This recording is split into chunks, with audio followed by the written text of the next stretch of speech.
The question before us is not whether every chapter of Canadian history is perfect. The question now is whether we're willing to tell the truth about Canadian history.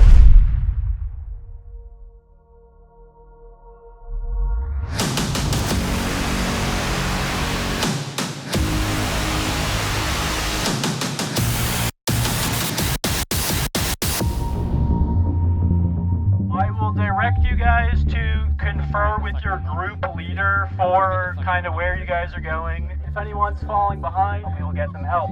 We do have extra maps down there if needed. There. Sure. Single file. Oh, wait. So, I heard that... I heard that you guys want to sweep away all the white people from Canada. What?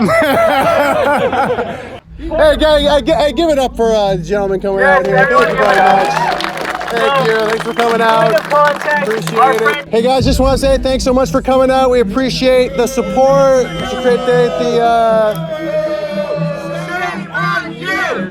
Shame on you! Take your get out of our city. It's embarrassing. And they get worked up. They don't even know what we're about. They don't even care to look into it. You guys are losers. You understand that? It's embarrassing your country. You think this country is founded on only white people? You're insane. Get out of our town. Very in your face, and they try to intimidate you. I think they're also aware that the majority of their neighbors are supporting what we're doing. Go away. We're bigger than you. Shame on you! You are not Canadian. Read the Constitution. Can you guys get out of town? Can you go? You know, they're the kind of people that they don't have that love for anything. They wouldn't die for anything. People are antagonizing Champlain, but he was one of the people who went and built those relationships with the natives. History is complicated, and there's good things and there's bad things that happen. And if we aren't aware of our history, we aren't really aware of who we are. This has nothing to do with hate and everything to do with love. Monuments like this just remind us that we are a people and we are a nation. How you feeling about everything?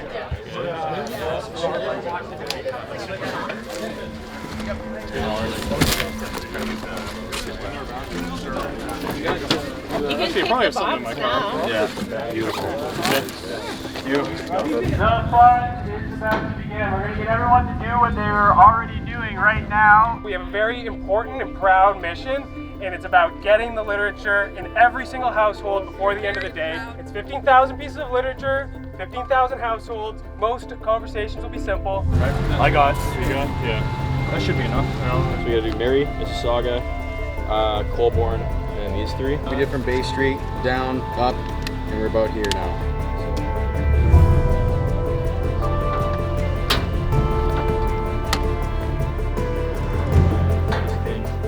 Yeah, just like Mary Street, east of O'Brien, all the way over, and then we're just gonna get everything else down here south, okay?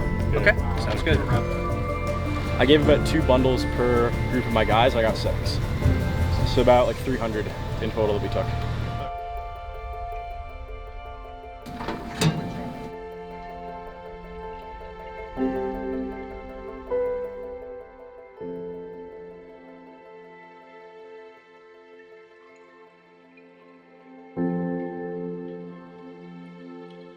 One sector there had lots of retirees that are on board. Sweet. So. Yeah.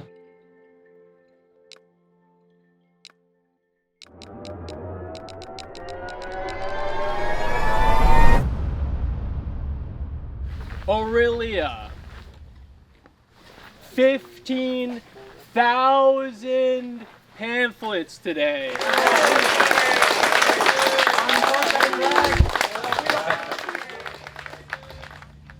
Thank you all for being here today.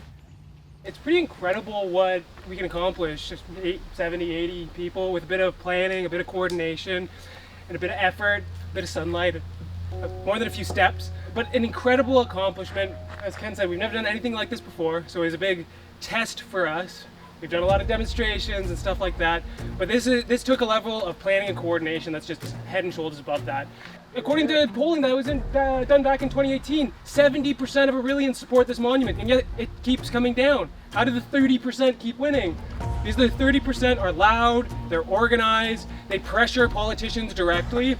Well, now we're here to do the same thing, but actually for the just right cause on behalf of the 70%.